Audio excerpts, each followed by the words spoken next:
Πριν από κάποιους μήνες, εγώ και πολλοί άλλοι, αλλά τώρα θα μιλήσω για μένα, είχα μιλήσει για την κυρία Μαρία Καρισιανού, την κυρία Κάρη, όπως τη λένε, μια μερίδα του κόσμου,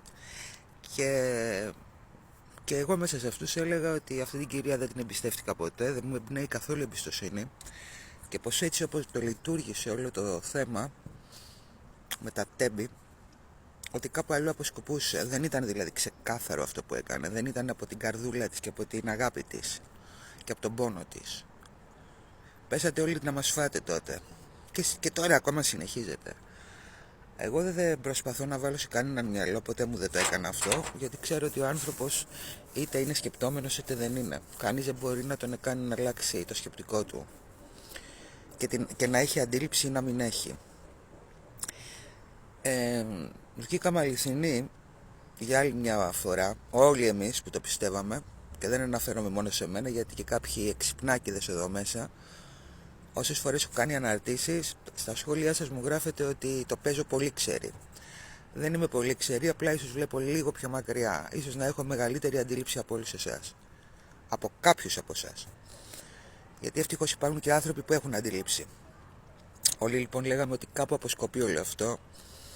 Και φαινότανε. Δεν μπορεί μια μάνα χαροκαμένη να βγαίνει σαν superstar, να διοργανώνει συναυλίες που έχουν κάποια έσοδα και που δεν ξέρει κανείς που πήγαν αυτά τα χρήματα, και που παίρνει πρωτοβουλίες και κάνει πράγματα και συμμετέχει σε πράγματα τα οποία δεν είναι της αρμοδιότητάς της. Αυτή δεν πρόλαβε να πενθήσει το παιδί της, γιατί μπήκε κατευθείαν στα βαθιά. Τα βαθιά ποια ήταν?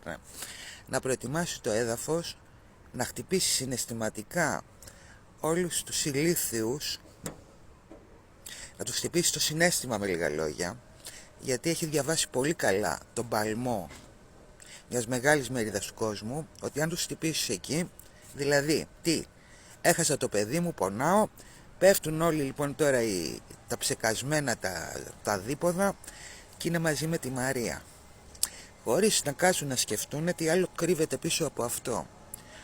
Δυστυχώς ή ευτυχώς δεν βγήκαμε λάθος. Ενώ έλεγε λοιπόν ότι ποτέ μου δεν θα κάνω πολιτικό κόμμα, δεν θα μπλέξω με την πολιτική, τώρα βρίσκεται ήδη στα σκαριά να ετοιμάσει κάποιο πολιτικό κόμμα. Το γεγονός ότι πήγε και στους αγρότες και έδωσε συμμετοχή, λες και είναι η μελλοντική πρωθυπουργός της Ελλάδας, ήταν και αυτό ένα μέρος του ωραίου θεατρικού που έχει στήσει από την αρχή, γιατί εγώ προσωπικά δεν πιστεύω ότι είναι κάτι το οποίο το σκέφτηκε τελευταία στιγμή. Από την αρχή το είχε σαν σκοπό αυτό, απλά καθότι πολύ πονηρή και έξυπνη σε ένα βαθμό, το πήγαινε σταδιακά.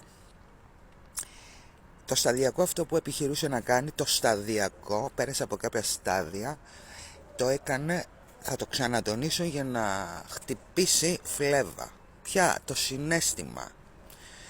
Γιατί περισσότεροι έχουν παιδιά, κάποιοι έχουν χάσει παιδιά, και σου λέει εδώ είναι ο σωτήρας μας. Δηλαδή μία απλή νοικοκυρά που επειδή έχασε το παιδί της, πρέπει εσείς όλοι οι ψεκασμένοι να την κάνετε πρωθυπουργό. Μάλιστα. Δηλαδή δεν μας φτάναν τα 300 λαμόγια που μας κυβερνούν τώρα, αλλά και τις προηγούμενες δεκαετίες. Πρέπει να προσθέσουμε ένα καινούριο λαμόγιο, που το μόνο που κοιτάει είναι η δική της φιλοδοξία, η δική της προβολή και φυσικά το χρήμα. Δεν θα μακρηγορήσω και θα πω και κάτι άλλο, ότι στις εποχές που διανύουμε, όποιος ασχοληθεί με την πολιτική είναι χειρότερος και από αυτούς που έχουμε ζήσει μέχρι τώρα. Είναι πολύ χειρότερος.